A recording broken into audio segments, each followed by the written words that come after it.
this exercise is about very important topic, and that is active and passive. And if you don't know about active and passive, you have to see my video on active and passive. First you have to see that video and then come here to solve this exercise. I hope all of you got some concept about active and passive.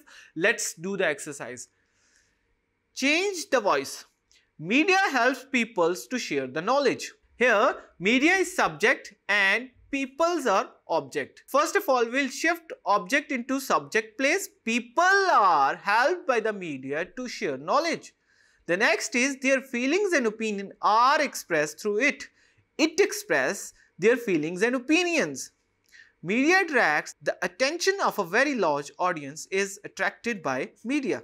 The fourth one we have here is after entering the house, we switch on the TV.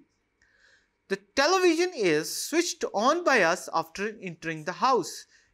It not only informs us but also entertains us. We are not only informed by it but we are also entertained by it. So students, now we understand the concept of active and passive through this exercise. I hope it builds your concept strong. Let's move to the next exercise.